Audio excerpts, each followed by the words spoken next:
This is Rough Drafts Welcome, the podcast where you can mess up, and we can too. I'm Sachiko. And I'm Erin. And together with the editors at Salt and Sage Books, we're changing the face of storytelling, one rough draft at a time. We're glad you're here. Let's get started. Hello, Sachiko. How are you doing? Hi, Erin. Hello. Okay, let's just dive right in. I want to talk about marketing, and marketing as an introvert specifically, because it is a really hard thing for me, and I am trying something new in the month of October. This episode will definitely come out once my experiment is done, so you can go to my Instagram. Look at me marketing effortlessly. Okay, the story is this. When I very first was like, I want to be a writer when I was a little kid, the information that was available to me in the, I'm going to date myself here, in like the late 90s, the early 2000s, that whole time period. For the record, I am young. I know I'm young. Than you. I know.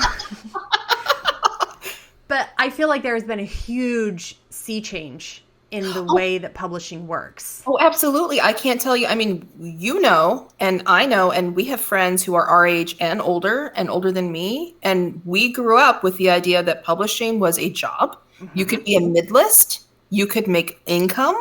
And it was something you could aspire to. And a lot of people are feeling very, very disappointed about that right now. Yes. Mm-hmm. When I was little, I remember the idea being that I would make enough money off of my books to be able to write full time. Mm-hmm. And that all I would really need to do was two things, and well, maybe three. First was to write the actual story and do any of the revisions required. The second thing was to, do the hard work of getting an agent and working with editors and all of those things. And then the third thing was go to book signings, maybe teach some classes, maybe sign some stuff. But that was really it in my mind. That's what I was like, yeah, this is what writing is. This is what it looks like to be an author. And it has just changed immensely. I see a lot of people really mourning or bemoaning, one of the two, I guess, depending on who you're talking to. Yeah, that they're like, what do you mean I have to market my work? Ugh. What do you mean I have... that feels, I feel like, well, I'll just speak for me.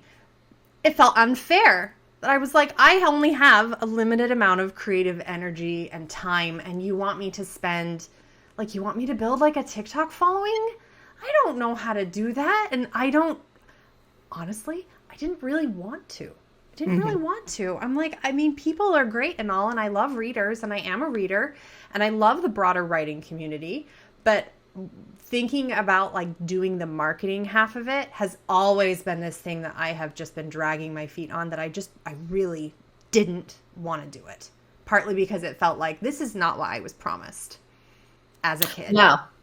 And I also, I'm an extrovert. I'm super an extrovert, but I'm insecure. So there's also that part of the fantasy of your genius is being discovered and other people are celebrating it for you. Mm-hmm. And especially for those of us out here who have grown up in a culture where you're not supposed to speak your abilities, especially for those of you who are female or were raised female, where there's very much you don't talk about what you're proud about yourself doing, that you don't, like the line in Barbie when she gets the award and she says, I deserve this, I earned it. We do not do that. Yeah. And marketing depends very much on doing exactly what we have been trained to never do. Yes. I saw someone the other day say that if you were raised as female or female presenting, particularly in the culture of the United States, you actually need to work on increasing your ego. The ego work that you do as a female presenting person is to increase your self-confidence. Yes. Yeah. And that's hard. Well, and we can talk so much about our own individualized traumas, but so much of my own personal life was this sense that I would be more appreciated and better liked, and I would have more friends and blah, blah, blah. If only I could be a little quieter, a little bit less intense. Self-effacing. Yeah, a little more humble. Get the credit. The feedback that no, we're not going to go there. Yeah. Sorry. I don't want to go down the trauma rabbit hole too much. We'll just spend this whole episode with me crying and Sachiko hugging me virtually. But basically, marketing requires us to flex muscles that we may have let atrophy. Yeah. For many reasons. And to create a space for ourselves and hold that space and occupy that space. On a regular basis. It's a lot. Aside from all of do I have the creative energy for this? Do I have the time for this? Do I like Instagram? Do I like TikTok? Do I prefer Twitter, the artist formerly known as Twitter? Do I what will work best for me? For me, that's a lot of logistical stuff that is important eventually, but doesn't actually feel very important when I'm over here trying to figure out, why have I not done this yet? Why does this feel so scary to me? So I want to talk first about let's dig into the emotional side of it a little, and then we can talk about the logistical stuff because I have a couple of logistical things that I feel like have really helped. Yeah. But you've got to having a plan that we can practice, marketing is a practicable skill by definition. So let's talk about how we can practice that. Yeah. So first I want to talk about the underlying emotional hardness. For me, a lot of it was this sense of that when I was a kid, I was told regularly that who I was as a basic person, as a ta-da, you're born, here you are, that I was fundamentally broken somehow. Some of this in my own particular family culture was religious based, because there was this religious idea that when we are born, we are flawed. It's a pretty common Christian idea, this whole that man is fallen, mankind is fallen, humankind is, I don't like the word mankind. Humankind is that we're inherently bad, that there is something inherently wrong with us, this idea of original sin, and that we can't get away from it. So that was part of it for me. Another part of it for me is that I am neurodiverse. And I didn't know that until a few years ago. And so that sense of other people seem to be able to do this and I really can't, or it's so hard for my brain to wrap around, that added to it, being undiagnosed. And I just didn't have the language for it. I didn't know what was happening in my head. All I knew is that other people didn't seem to struggle with the same things that I was struggling with. This makes my heart hurt to talk about it, which I guess is good because it means we're getting into the real stuff of it. But I really, as a kid, as a teenager, the message that I got again and again and again was that I should be smaller. I should take up less space. I should talk less about things. I should have less passionate takes. I should be quiet. And that if I would just be quiet, then maybe I would have more friends. Maybe I would be able to find a boyfriend, which was one of my parents' dearest desires for me, which that's a whole thing in and of itself, because, hey, I also didn't realize I was queer as a kid because it wasn't an option in my world. I didn't even know that it existed.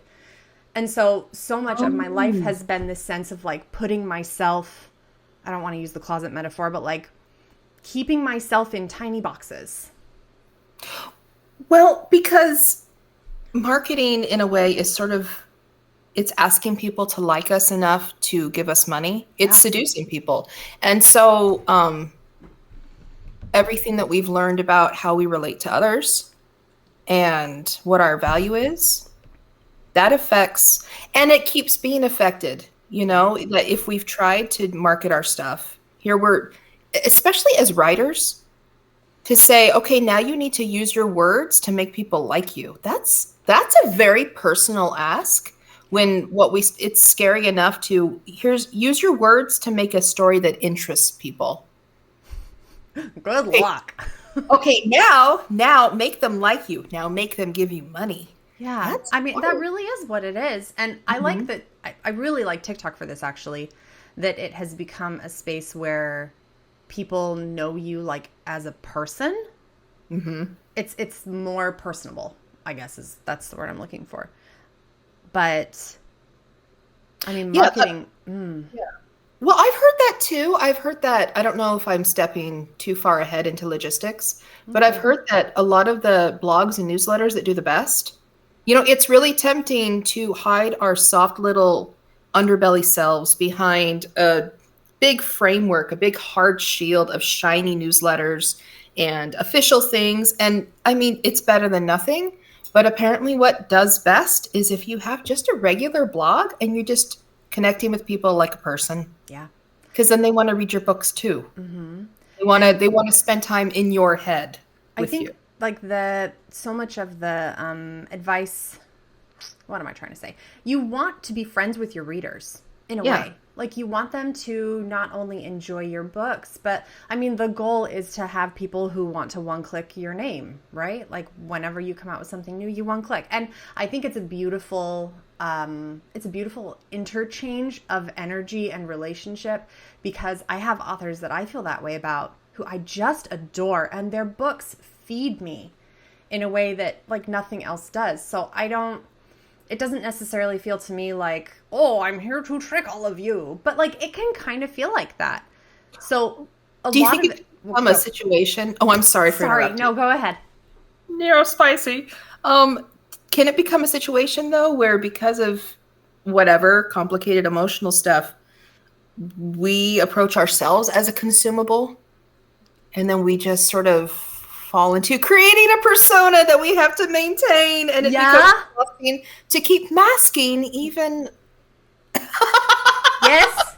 Because if you're like us and you are heavily masking and it's hard to unmask, it's especially hard to unmask when it seems like a lot of marketing stuff out there that we've all kind of absorbed is all about making ourselves into that shiny masked product. If I can just figure out what people like, then I can fake being that. Yeah. For as long as necessary. And that is what marketing felt like as an ask to me. This like, well, can you just please figure out the mask that you can wear to actually sell your books? Can you do that? I don't wanna.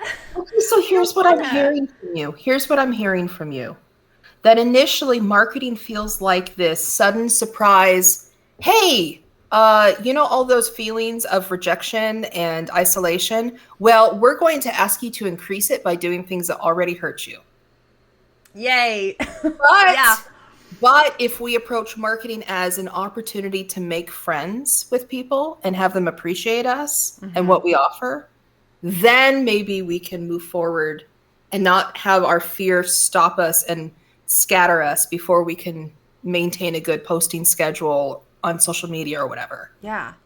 I think that's so beautifully said. Amen. The end of the podcast. For me, a lot of it is this sense of that I have to fake being somebody. Mm-hmm. And also it brings up all of those past fears that I've talked about before. Like, and I mean, it's a thing too with neurodiversity to have rejection sensitive dysphoria, RSD. Yes. And in the sense that a negative comment from someone or someone misunderstanding you can really feel like death to your nervous system. Just spirals you right out of control. And then where do you find the emotional energy to do regular life, let alone writing? Yeah. And how do you do it in such a way? And they're like, oh yeah, engage with your comments, talk about things. And I see people on TikTok who have gotten to the point where they can take the negative comments and then they make more content out of it. And I aspire to be that way.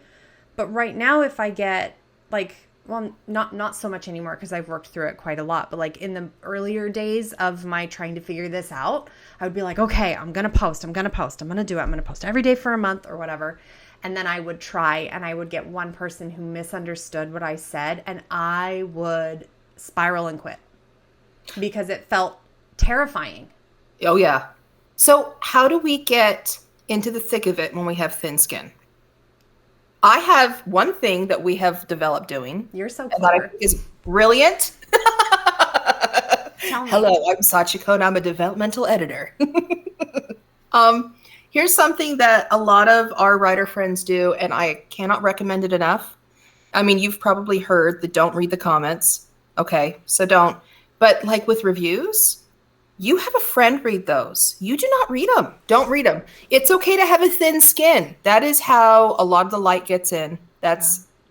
You're beautiful. Okay, we love your poetry. So it's okay to have thin skin. Acknowledge it. You do not have to pretend to be tough. Go ahead and let's read our reviews for each other so that we can like gently, here's what it says. Here's what we can do. We're going to community our way through this. Yep.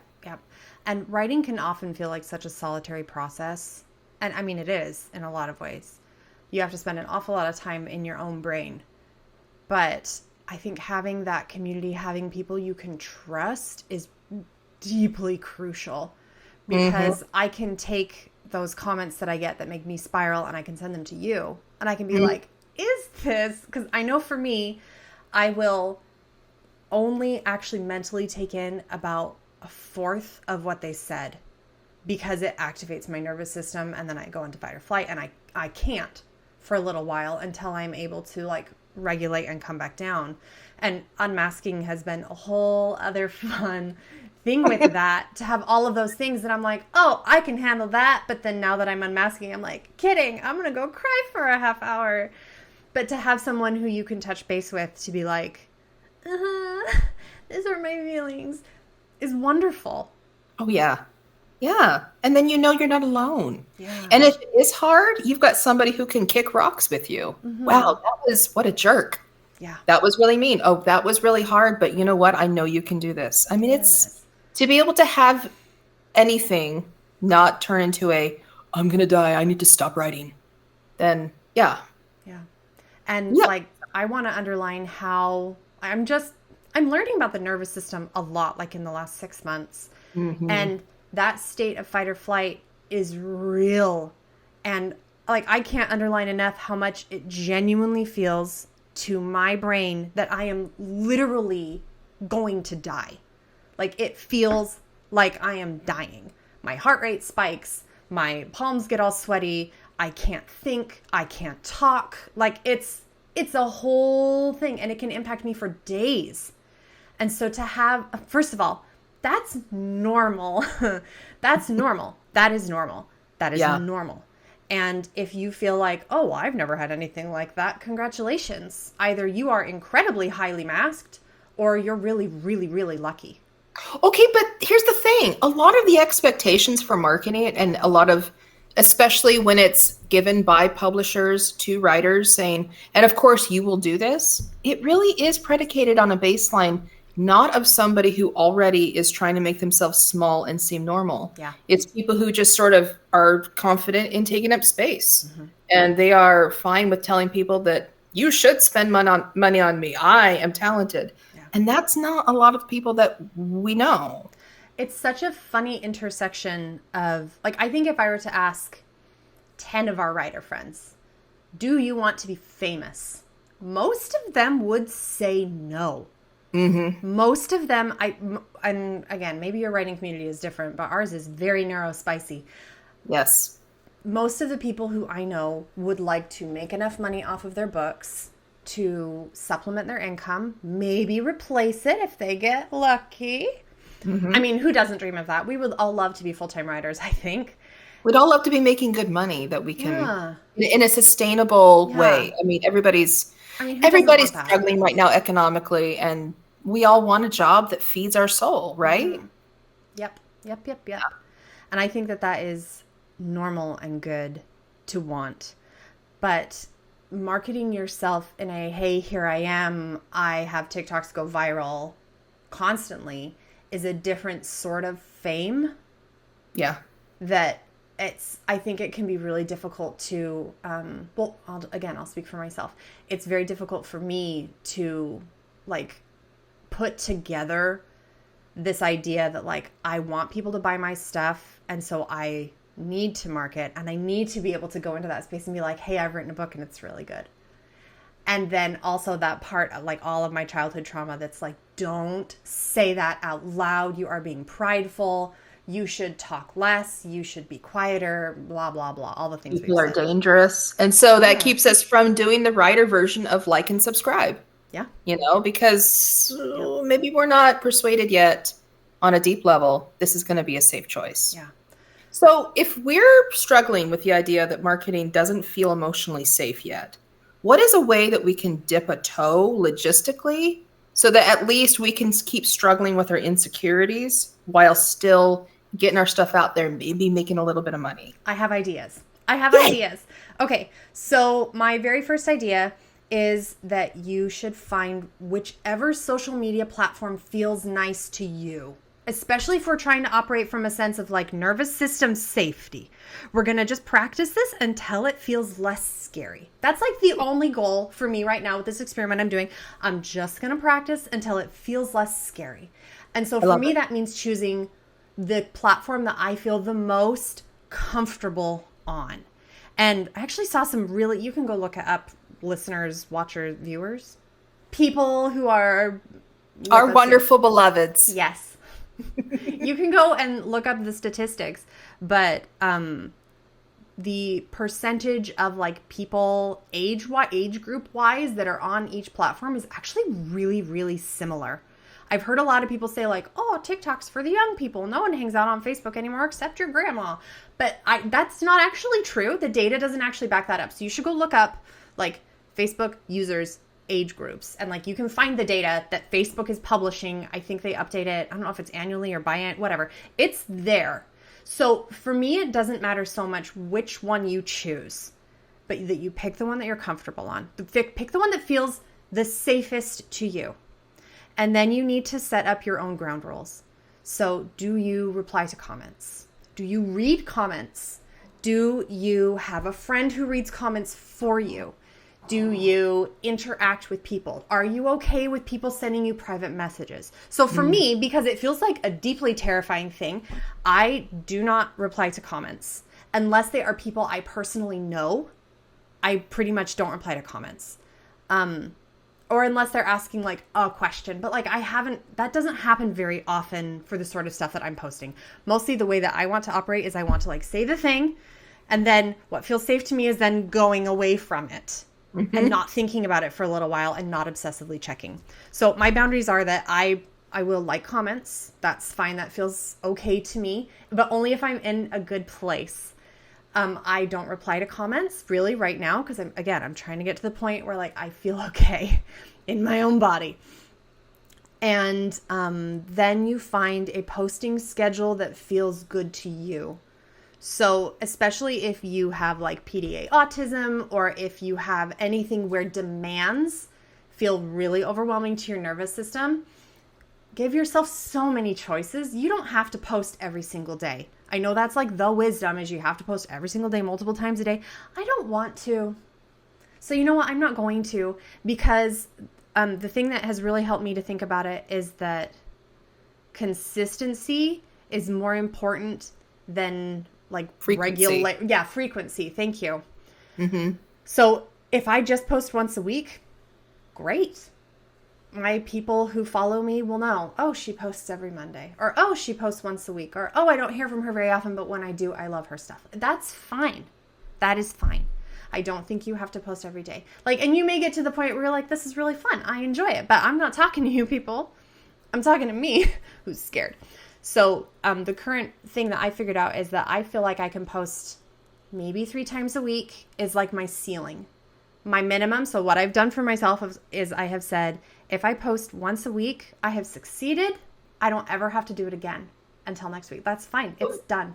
Here's what I love about it, and what I think is so applicable to everybody, because I think a lot of people are more and more burnt out than before, like especially since 2020.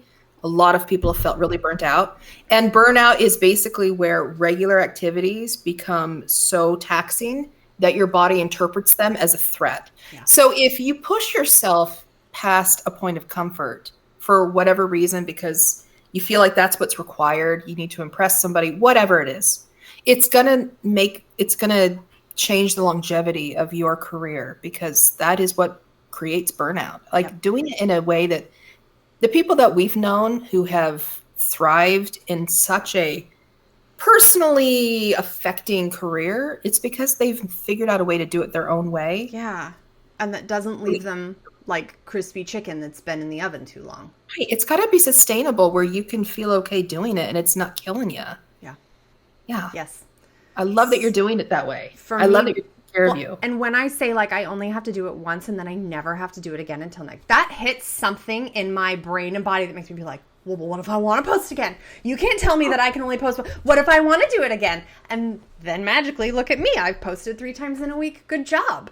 But I have to have the bar as low as possible. As low as possible. So I picked Instagram because I already have a dedicated author page on there. I already have a couple of followers. And I already have some content there from, the previous times when I've tried to do this. And Instagram also feels safe to me because I already have all of my comments, not comments. I already have all my notifications turned off. Oh, right. It's like, I'm not going to get pinged about it. And Instagram is one of those things that I get on maybe once a week to see how things are going. And so I'm not going to be constantly flooded by comments and things when I get on to try to do my own, like, I'm scrolling on social media time now. Which that is actually kind of opposite advice from what a lot of people give. They say, like, be active on the platform where you are most active. And for me, that feels too stressful. So, no, I'll do what I want. Thank you very much. Well, because the intrinsic rewards of social media it's scratching a place in our brain that floods us with yummies, right? Yeah. But if we're doing it in a professional capacity, the yummies are flowing the other direction and it becomes really draining. Yeah. Like, be aware of that. And you deserve your yummies. Like, go ahead and you scroll for them, y'all. Make it so that you're not depleting yourself unnecessarily. Yep. And I don't think that there is a perfect way to do it. And that's a lot of the messaging that I was getting when I was trying to figure out, well, what will actually work for me, is that there is this perfect one way. And I just don't think that's true. I think you need to know yourself really well and then make some sort of program, schedule, structure, system, whatever that is effective for you. The last thing I want to talk about is an exercise that I did over this last weekend with one of my critique partners where it was genuinely really fun, where I made a list for her and she made a list for me because we've read each other's stuff, we know each other's stuff, and we know each other really, really well. We are good friends. And so we made a list of what are the things that this person, like, what are the things that I love to hear them talk about? And we just made a list for each other. And I was really touched by the things that were on my list. And I mean, I think she was touched by the things that I put down too, but because we love each other. We are such good friends. I adore her. And I love hearing what she has to say. And she is so brilliant on a number of topics, right? And so then of those topics, we then went through and we were like, okay, which of these things shows up at least semi-regularly in my writing? And so for me, one of the things was this sense of like advocacy. That feels really important to me, and it's important to who I am as a person. And it's important in all of my stories too. And so I highlighted that one. I'm like, that is a thing that if people come to me and they're like, this lady does advocacy, then they'll read my books and they'll be like, indeed, she does. Oh, so you're using like loving reflection to discern your natural brand.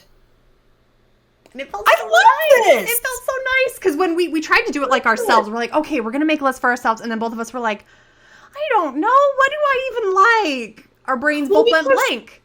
If you ask somebody, what's your brand? All of a sudden, for me, my head gets flooded with, what should I say? What would sound good? What would be correct? But knowing what I've already, like looking back on what I've already joyfully spent time doing, that I've done well and connected with people with, that's going to be probably more easily discernible by somebody outside my brain. I love this idea. Isn't it so fun? Well, and I love it too because it starts from a place of safety where you can be like, I know that I have at least one person in my life who loves it when I talk about this. So then I can just imagine when I'm writing up my blog posts or my Instagram posts or whatever it is that you're doing on your social media, you can be like, I know I have one friend who is going to be like, oh, you talked about the thing. I'm I'm so excited. You know you have at least one person. There is dopamine at the end of this bridge. This audience who is just eagerly awaiting whatever you're going to say. Yeah. Like, have them in mind. Have that beautiful, friendly, loving face just waiting for you at the end of your post. Yes. And then, so then what I then do is I always share it with her. As soon as I'm done writing the post, that's the other step in my process. Then that completes the little dopamine loop for me, is that I send it to her, and then she comes back to me and she's like, Erin, it was so good. And then she leaves me a really nice comment too. And I do the same thing for her because it's that same like community supportive thing that but like that, I'm not always, it doesn't always feel like enough to my nervous system because again, I'm operating from a place of being very overwhelmed by the whole process. But it feels safer. But like we're building in the safety of it. Yeah. Well, isn't it? I would much rather be surrounded by friends than adversaries. Yeah. So like marketing from an adversarial standpoint where we're trying to persuade. That's what it feels like, doesn't it? Like you're going into like the swaths of readers and you have to like wave your sword-shaped book and like proving yourself. You're like defending a thesis. Yeah. And it's like, I mean, no, there are people out there who are so excited. They're going to be so excited to meet you and to meet your story. They're just going to like to spend time with you. That's who you are talking to. Yes. With friends that you have not yet met. And for me, that feels exciting and scary simultaneously because I still have that loop going in my brain of saying like, well, it's really hard for you to make friends. People don't actually really like you that much. When they get to know you, they decide that they don't actually, that's the story that I have going. And I'm working on it. Therapy is helpful. But to be able to say like, I'm just posting for my one friend. If no one else, that's okay. That's okay. And to slowly, I'm trying to like slowly pry off this idea that the world has to like me. Because that's not true. I saw a post from John Green a little while ago where he said that, I can't remember which one of his books it was, but one of his books had been read, like it was like at the top of the #1 New York Times bestseller list or whatever. It won all these awards. And then he said, but the number of copies that actually sold was this much smaller amount than I would have anticipated. And he's like, you don't need the world to love you. You just need the people who will love you to know you exist. And you guys, this is borne out even in the marketing that seems to be geared towards people who are completely comfortable ordering others around and in talking themselves up, which kudos to y'all if you can do that. And that works for a lot of people. But even for people who are fine with that, they still tell them, and so we'll repeat it here, know your niche. Like you have a niche. There's going to be a niche where people are like, I love that particular mix of genres. I love that voice. I love all the ideas that this author returns to repeatedly. Yeah. I like this person and the way they think about other people. Yep. You know? You're trying to find the people who vibrate on the same frequency that you do. And isn't that what we're doing on social media anyways? We're connecting with people over shared I think loves. that's ideally what it is. Ideally. Well, Brene Brown talks about how there's this very easy shortcut to false intimacy where you're hating something together. Yes. But it's kind of cheap and it doesn't lead to anything good. So it's really tempting to do in the short term. It can feel kind of cathartic, but in the long term, things that we can share a love for, that's going to be what can really build a really good community. That's going to bring people back. And if it feels alarming to you to like be at the center of a community, because it does to me, then the other thing that you can do is, I'm saying this as like a theory. What I would like to have happen is that you eventually find other writers who are writing in your same genre to your same people. You have overlapping audiences, and like ideally you like each other. And then you can take care of each other together. I have to go. My doorbell just rang. So we'll wrap this up. Thank you so much. It was lovely to chat with you. And we'll see you next time. And you as well. Okay. All right. Bye-bye.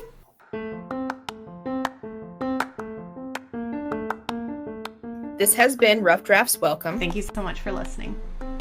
Got any questions? We would love to hear them. Got a complaint? We'll hear it too. Yep. Leave us a 5-star review. Pretty please, and thank you. And if you want to book with Salt and Sage Books or learn anything else about what we do, or if you want to work with us or take our courses or blah, blah, blah, blah, you can find us at www.saltandsagebooks.com. And we're all over social media too.